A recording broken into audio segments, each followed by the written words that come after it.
In this video, we will show you how to replace your crankshaft position sensor on this Toyota Sienna with a 3.5 liter engine. This will be located along the front of your engine. Let's get into it.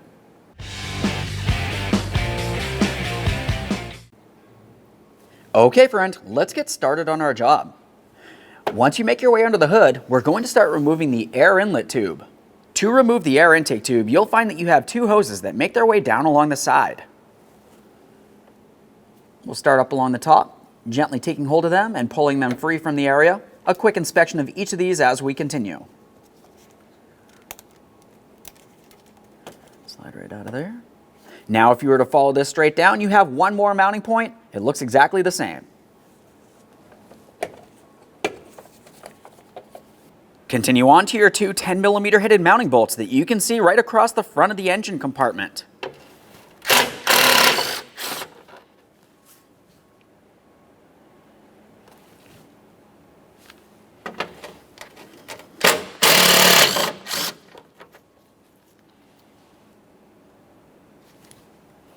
Let's take hold of this. We'll gently start lifting it up, pull it straight forward, and remove it from the engine compartment. Give it a little twist here.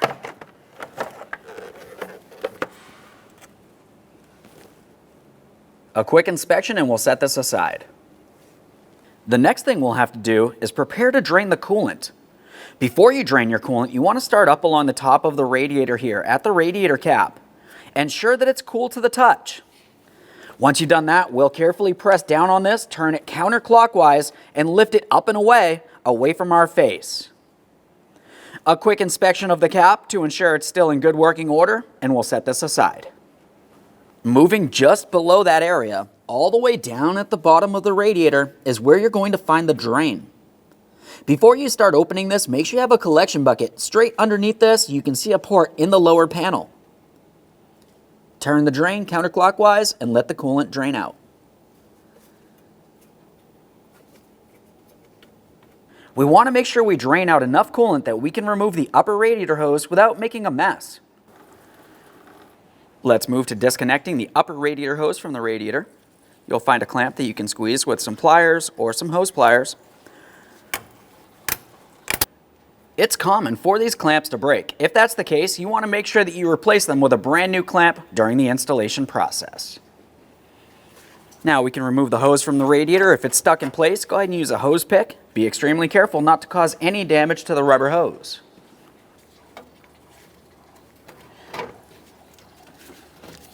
Let's work our way around here. Once you have the hose off of there, just give it a quick squeeze. Make sure it's soft and pliable, not torn, worn, or damaged in any way. After that, go ahead and set it aside. Make your way over to the battery. We're going to disconnect the negative battery terminal. Looking in this area, we can see a 10mm headed mounting nut. Go ahead and loosen that, just enough that you can remove the terminal end from the battery.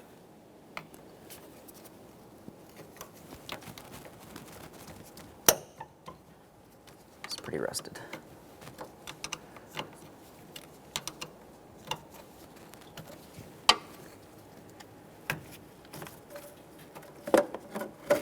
We'll set that aside.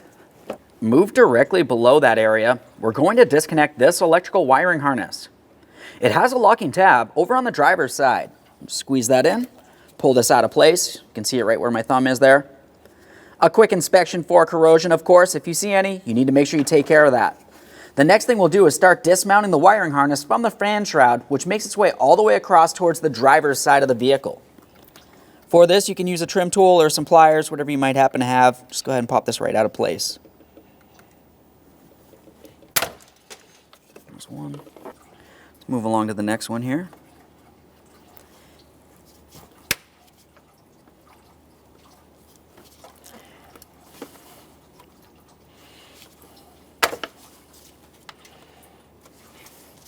Now, if you were to keep following this, you're going to find one more mounting point for this wiring harness just underneath the coolant reservoir.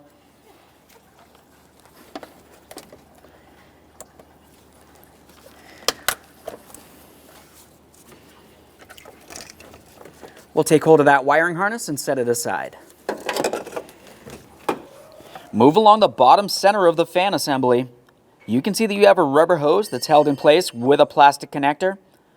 For this, you can use a small screwdriver or an angled pick.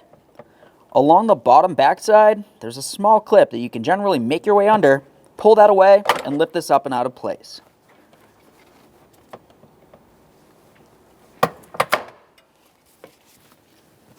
Just a quick inspection of that. That looks good.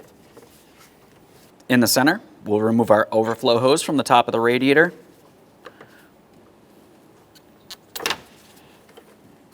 Once again, a quick squeeze, make sure it's soft and pliable. In the center of the fan assembly here, you're going to find squeezable tabs. We want to squeeze the two of these together, and then we should be able to pull the fan assembly towards the engine.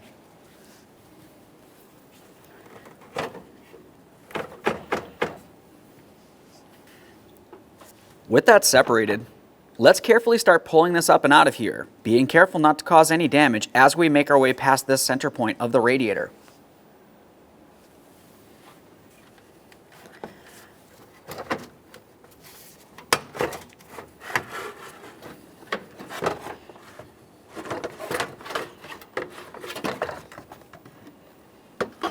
We'll just give that fan assembly a quick inspection and we can set it aside. Along the top of the engine, we're going to remove the plastic engine cover by lifting straight up on it.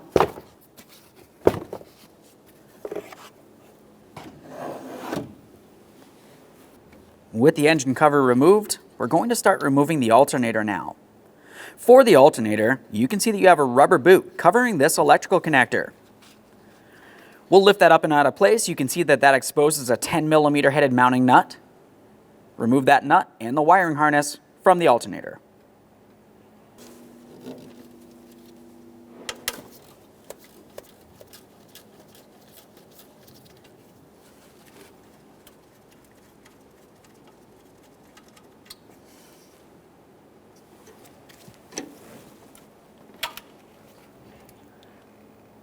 That looks good. Move from there. Directly towards the passenger side, we'll dislodge this wiring harness as well, using a 10mm.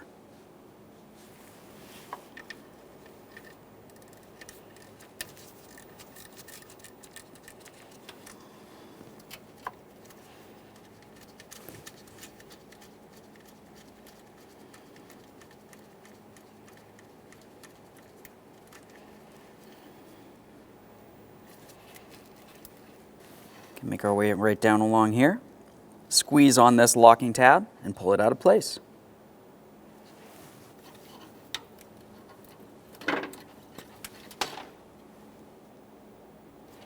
Follow the wiring harness up above the valve cover here. You're going to find that you have a bracket holding the wiring harness in place. We'll use our 10mm to remove the mounting bolt.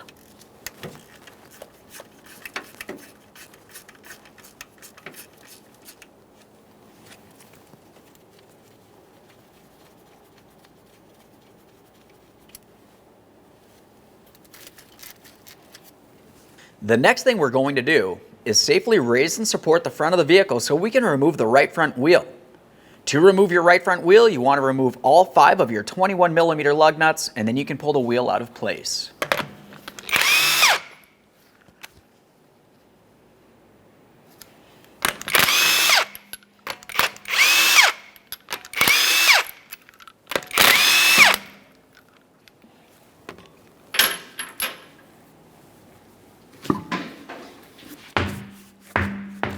With the wheel out of the way, we're going to remove this plastic panel. For this, you should have a plastic push clip holding it in the forward corner here. Go ahead and remove that by removing the center first typically, and then it should be unlocked and you can pull the entire portion out. Ours is missing. Moving along from there, you're going to find that you have 2 10mm headed mounting bolts to remove, and then you can remove the panel.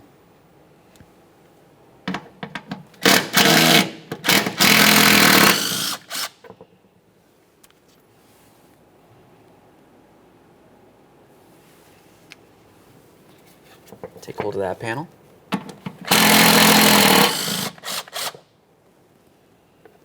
Remove the panel from the vehicle.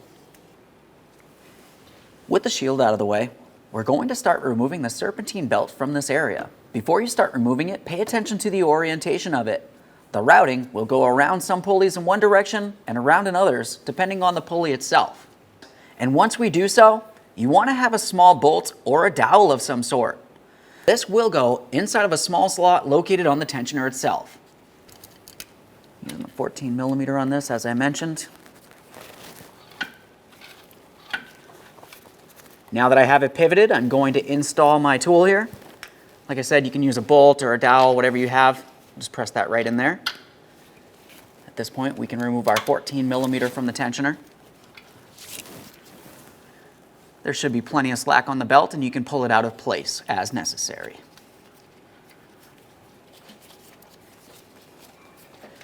Make sure we pull it away from that AC compressor. Nice.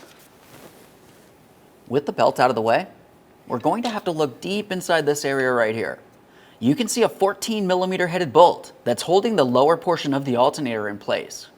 We'll go ahead and remove that now. Use our deep 14 millimeter to get up inside this area. Once you do have it broken free, you might have to switch to a shorter socket.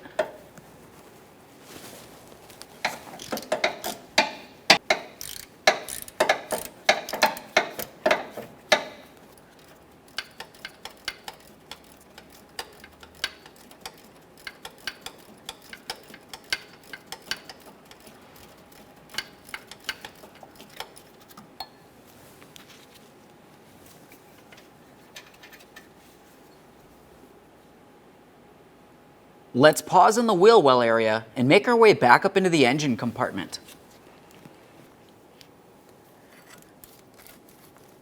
Let's move that wiring harness aside. We'll pay attention to the upper mounting bolt that holds the alternator in place. For this, once again, we'll be using a 14 millimeter.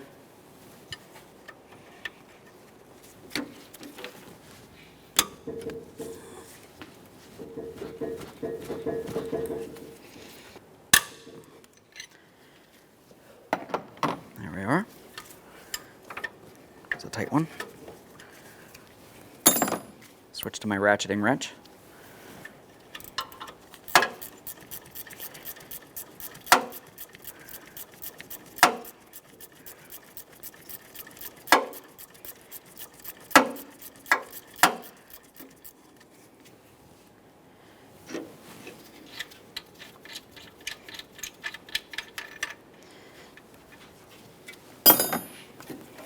Just flex that rubber hose out of the way so we can remove our upper bolt.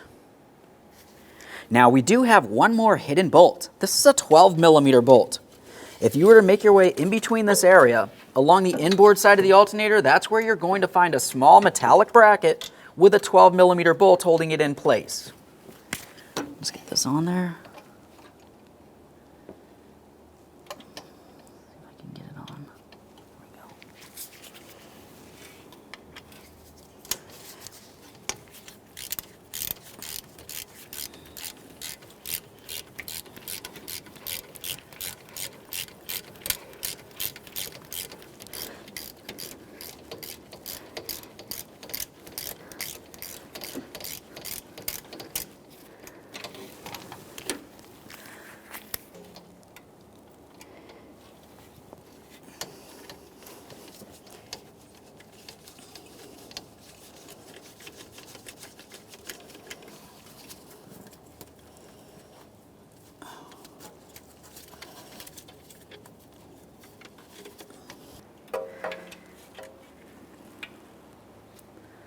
There's that bolt. With the mounting hardware that holds the alternator in place out of the way, we're going to continue on by carefully removing the alternator from the area. Something that you need to pay attention to is you do still have your radiator located along the front of the engine compartment. We need to ensure that nothing hits up against that radiator and causes any damage. Just give this a wiggle here.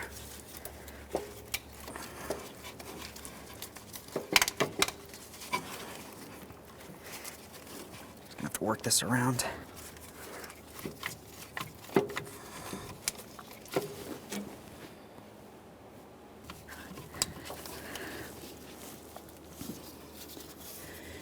Once you pull the alternator away, there's a small bracket that you're going to have to remove by releasing one 12 millimeter headed bolt. You can see the bracket right here? The 12 millimeter headed bolt is right next to the alternator.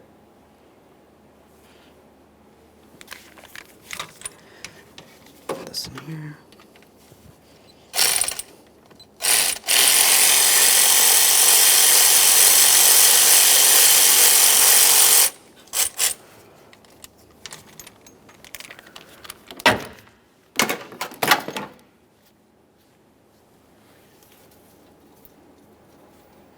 bracket off of there. We'll reach down in this area and carefully remove the alternator. A quick inspection and we'll set this aside. The next thing we need to do is remove two 12mm headed mounting nuts along the top of the AC compressor.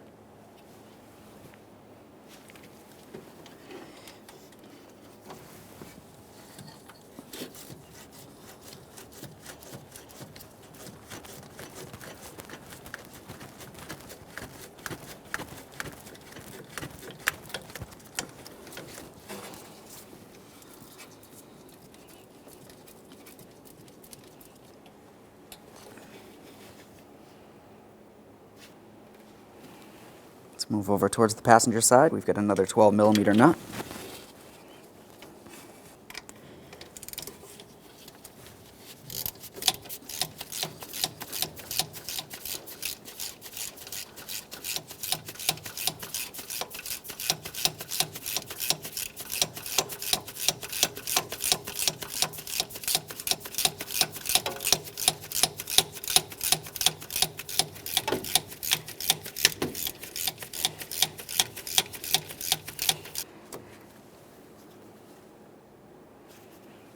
Now we're going to have to use an inverted Torx bit, an E8, to be able to remove this mounting stud, which makes its way through the AC compressor and into the tensioner assembly located behind it.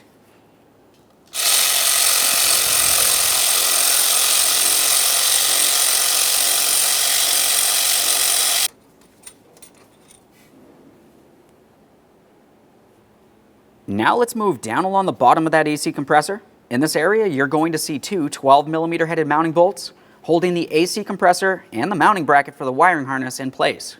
Go ahead and remove the pair.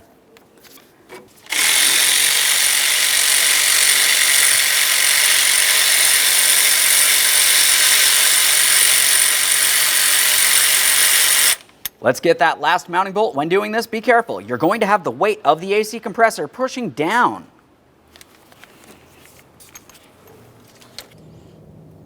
This bolt out of here.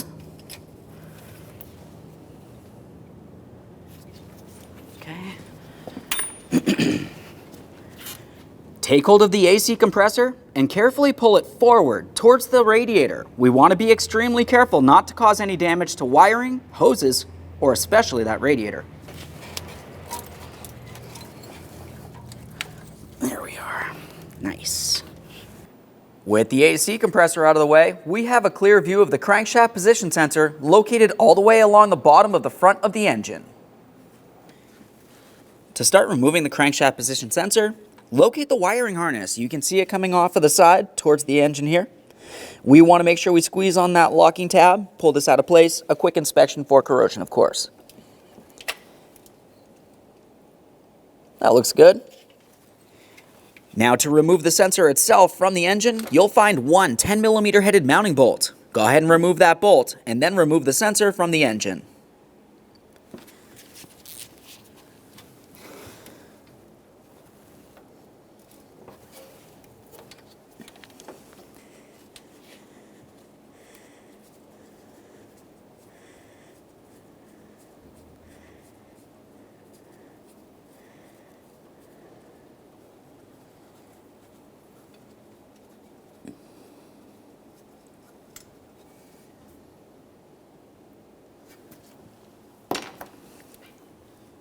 When removing the sensor, you want to make sure that you pull it out and away from the engine straight forward. If you do have to pry, be extremely careful not to break it off into the engine.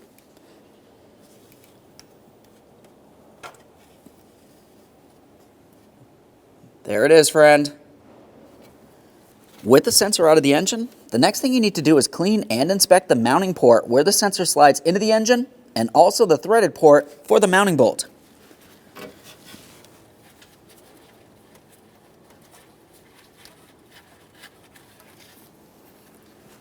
Now we can install our crankshaft position sensor. Before you install this in the engine, it's important to pay attention to the seal. You want to make sure it's there, and you also want to lubricate it. For this, you can use a tiny bit of silicone paste or even some clean motor oil. By adding this, it'll help it slide into the engine with ease. Let's continue with the installation. We'll take this, get it in place with the port in the engine, slide it in, and install our mounting bolt.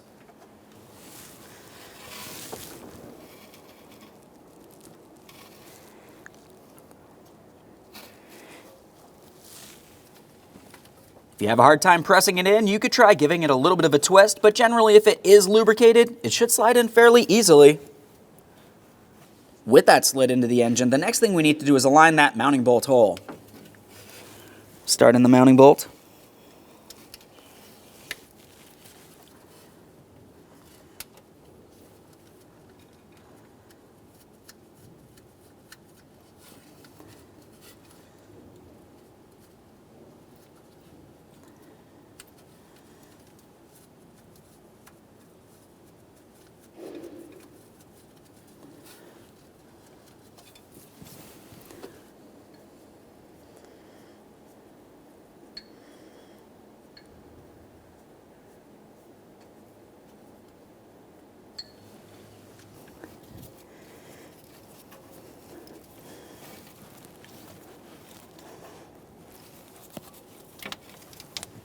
Once you have that bolt snugged up, torque it to 7 foot-pounds. There we go. Now we can connect our electrical connector to the crankshaft position sensor. We want to make sure we have that locking tab facing towards the front of the vehicle. See if we can get this aligned. AC compressor's in the way.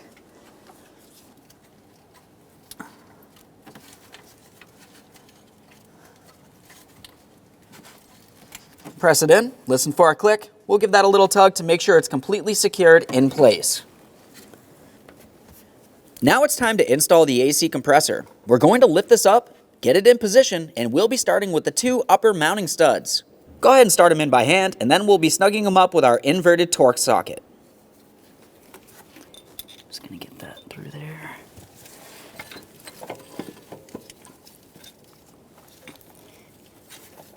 Hardest part's getting it lined up and seeing at the same time.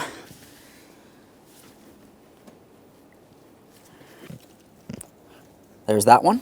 Let's move along to the next mounting stud up along the top here.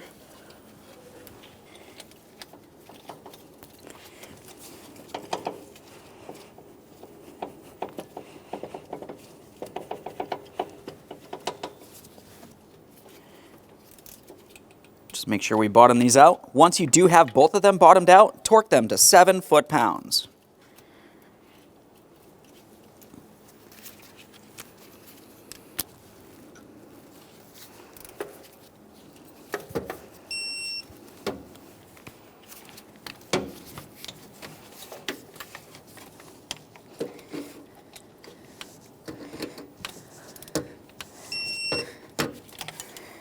With the upper studs mounted in there, we're going to continue on down along the bottom for the 2 mounting bolts.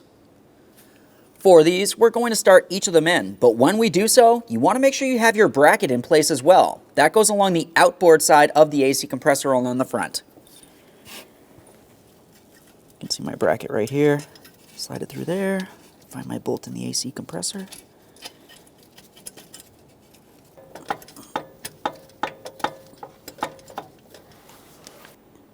You may find that you have to wiggle the AC compressor around to get everything aligned properly.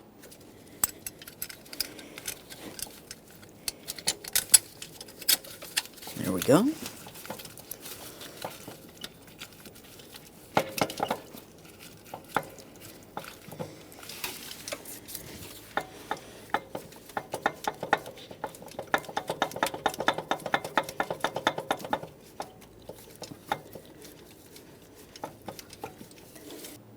With the lower mounting bolts started in, we'll pause there, make our way up to those upper mounting studs. At this point, we're going to install our mounting nuts up along the top here, start them on, snug them up, torque those to 18 foot-pounds.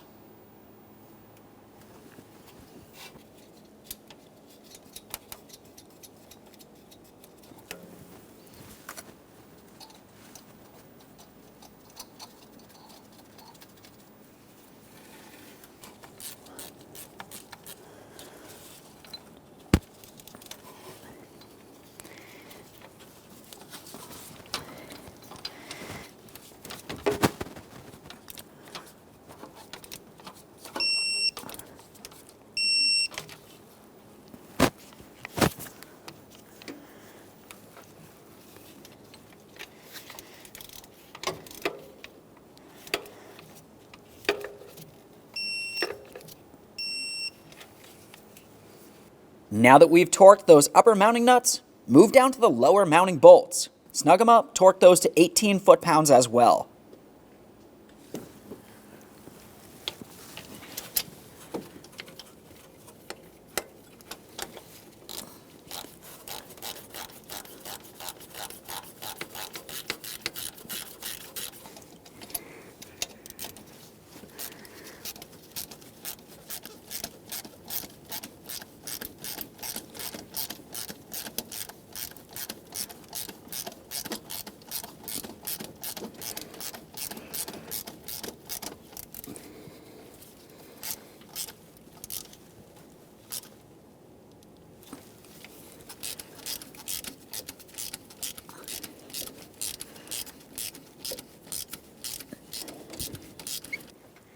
Now we'll torque these to 18 foot-pounds.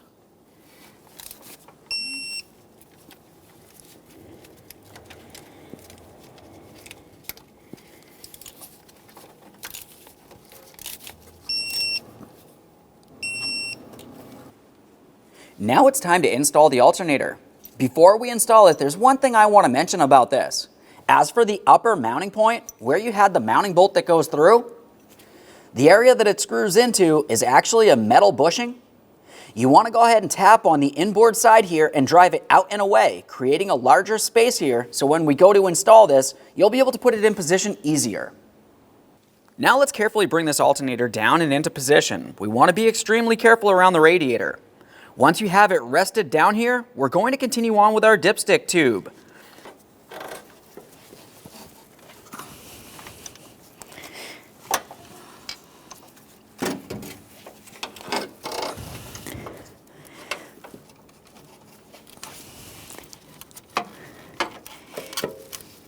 You can see that you have a 12mm headed bolt holding this to the engine. We want to go ahead and remove the bolt so we can dislodge the tube, move it around so we can gain access to the bracket that goes along the back of the alternator.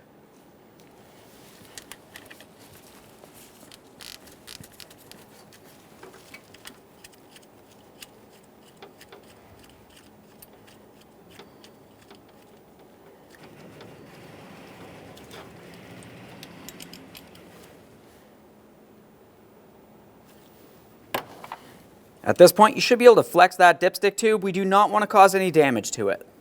With the alternator resting down in this position, we're going to continue on with the bracket.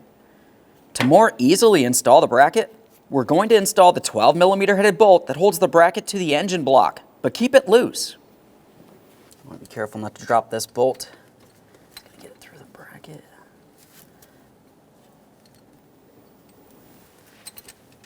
Okay, we're through the bracket now. Try to get this started into the engine.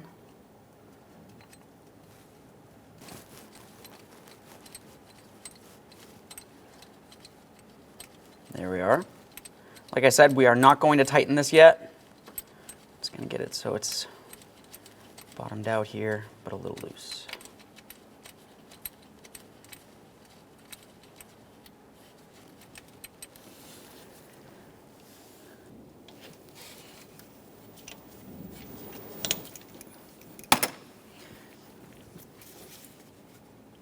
While having that bracket mounted to the engine loosely, we can continue on with the alternator. We'll carefully start putting this in place.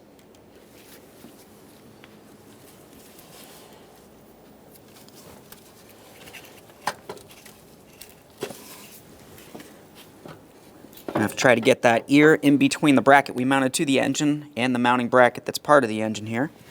Should slide right in between there. We'll align the upper ear.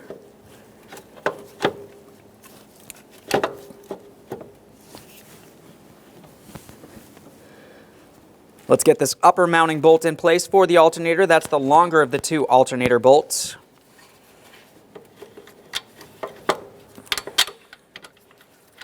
Start that in by hand, leave it loose. Once again, we want to line up that lower portion of the alternator with the bracket after this.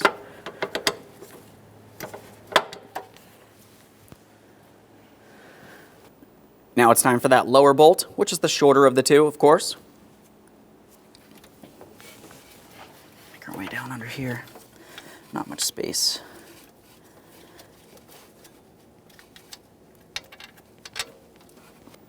Now that we've got the lower bolt for the alternator in place, we can continue on to snugging and torquing each of these.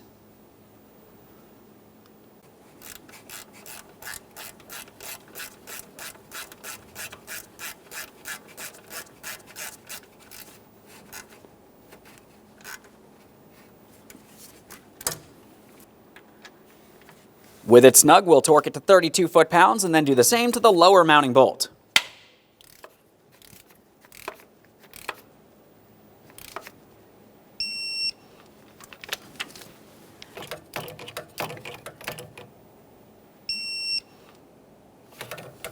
Now we can get that bracket bolt in that goes to the alternator.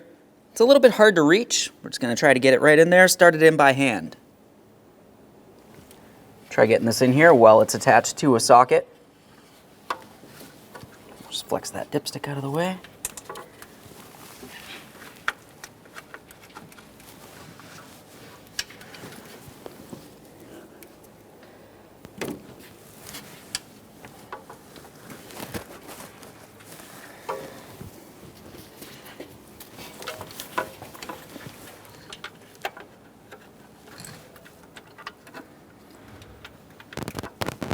We'll start this in by hand. With both of those started in, we can snug them up. We'll start with the one into the engine block. There's that.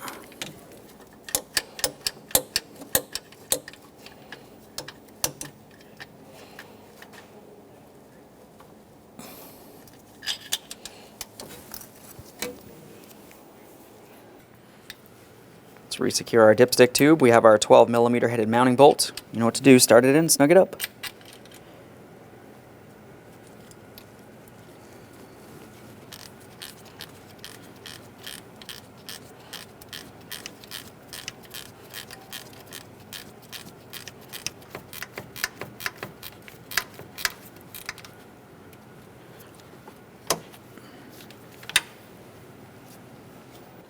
Moving from there, we'll continue on with securing our wiring harness.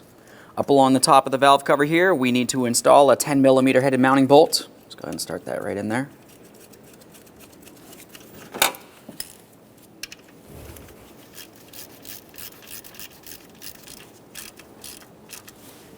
Right there is bottomed out. Just make sure it's snug. Follow this down to where it connects onto the alternator. See the bracket right down here.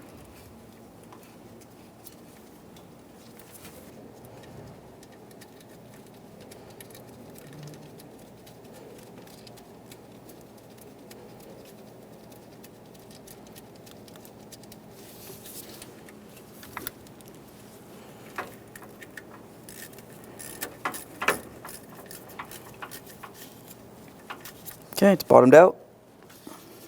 Make sure it's nice and snug. Move along to your electrical connectors. Start with the bottom one here. Just press it in, listen for a nice click.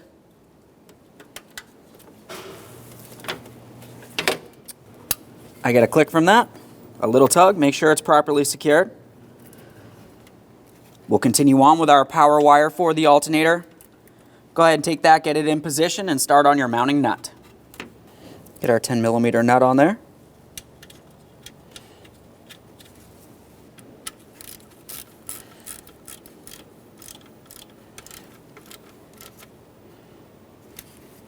Once you have it snugged up, torque it to 87 inch-pounds.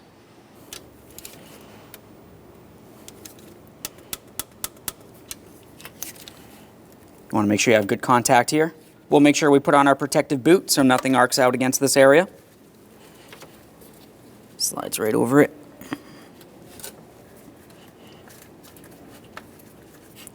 Make sure that's completely covered. Let's pause in the engine compartment, make our way back into the wheel well so we can reattach our serpentine belt. As I mentioned during the removal process, it has a specific routing. You want to make sure you have it in the same orientation. Get it around most of the pulleys here so it's pretty much ready. Yeah, looks pretty good. Serpentine belt tool. You can also use a 14mm wrench if necessary. Be careful for any pinch points in case your tool slips off here. We don't want anybody getting hurt.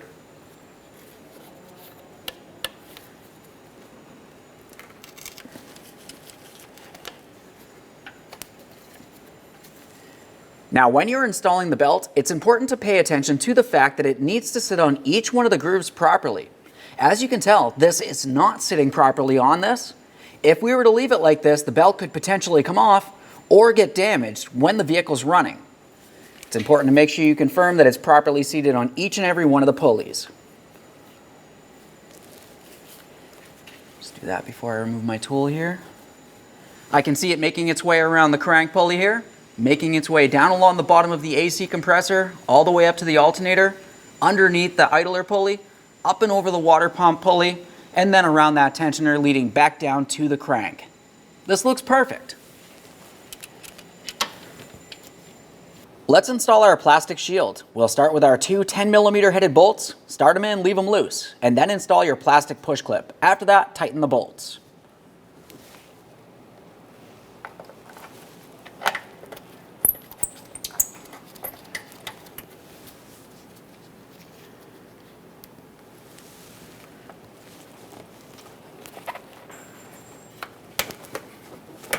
Lock that in.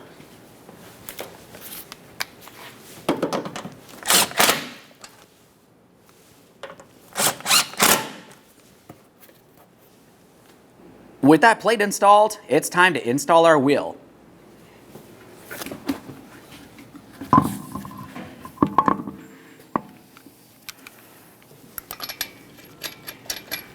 Start on all 5 of your 21mm lug nuts. Bottom them out, we'll get the wheel back on the ground and we can torque each of these to 76 foot-pounds.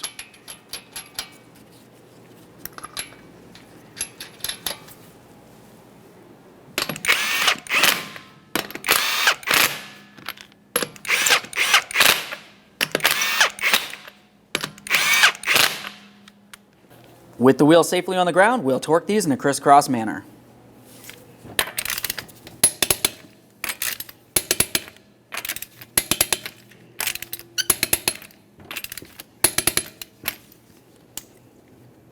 Torqued. Back in the engine compartment, we need to make our way to the bottom of the radiator. We had loosened the drain. You want to make sure that you tighten that up and make sure there's going to be no leaks from this area. We'll just wipe it down to confirm that it's nice and dry. That looks good. With the drain of the radiator tight, looking down along the radiator, you can see that you have 3 of these slotted tabs on the bottom of the radiator for the fan to slide down and into.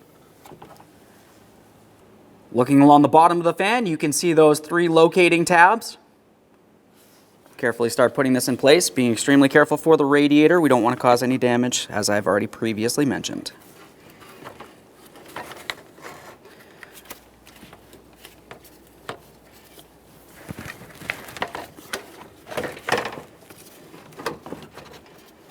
Just flex this a little bit.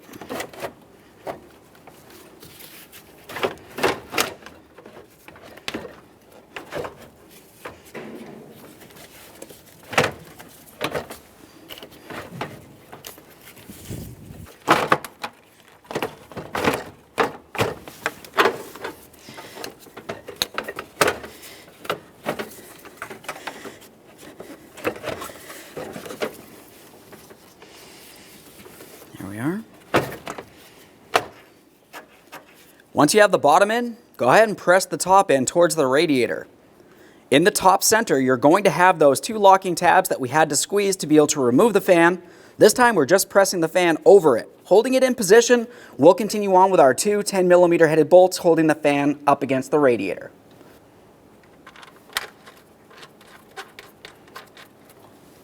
Get this one in here.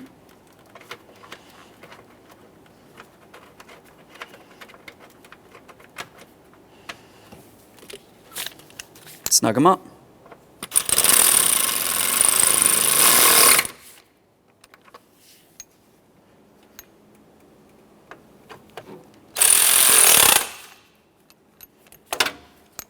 Double check to make sure your fan's completely secured to the radiator. Reconnect your coolant overflow hose to the top of the radiator. Double check to make sure that's secured. If it's loose and wants to fall off, go ahead and hold it on here with a wire tie of some sort. Now we'll move along to our wiring harness. We'll secure it to the fan assembly. We have 3 locking tabs here. Press it in, double check to make sure it's secured as you continue along. This one right here, the fan actually broke a little bit, so I'll be using a wire tie to hold it in position. You want to make sure it is properly secured. We don't want it getting caught on anything.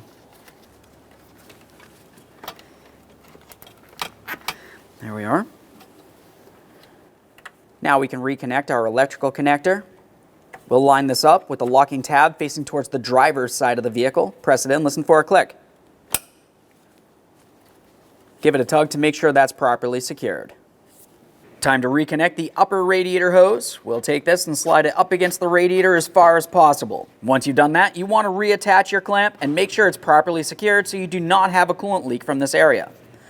During the removal process, I had to break the clamp. I'm going to replace it with a brand new band clamp.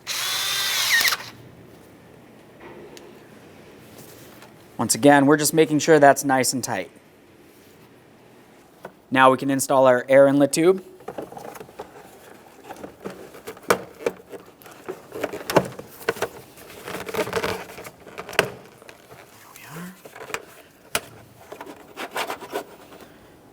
Align your 2 mounting bolt holes across the front. Install your 2 10mm headed mounting bolts.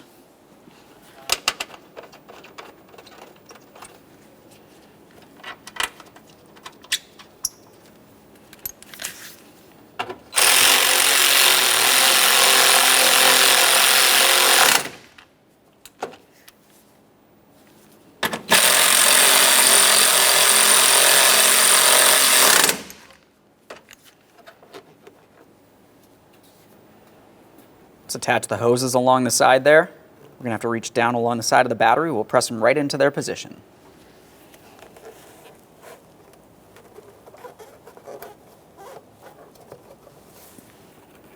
Make our way up here.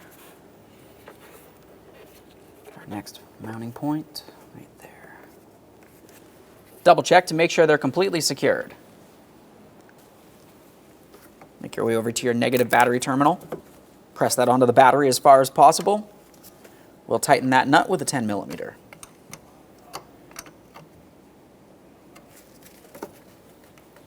Now it's time for the engine cover. Along the top of the engine, you're going to find that you have 4 tabs for that cover to place down onto. Once it's in position, go ahead and press it straight down.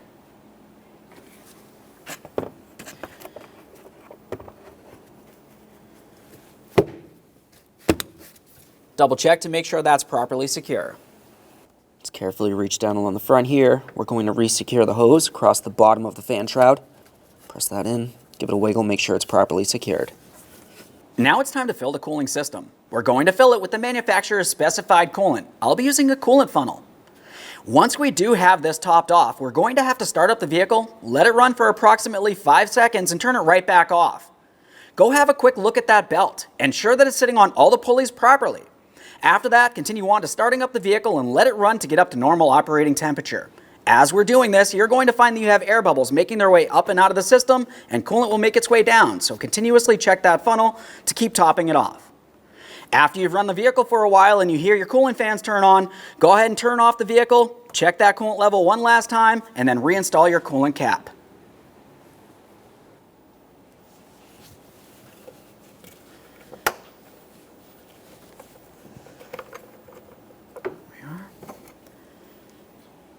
Get this cap on here. Turn that clockwise until it stops. At this point, we've already run the vehicle and we've confirmed everything functions properly. Go ahead and close the hood and take your vehicle for a road test. Thanks for watching. When only the best will do, demand TRQ. The only company that lets you view before you do. TRQ is committed to offering the highest quality aftermarket auto parts that are engineered for peace of mind. Thanks for using and viewing with TRQ.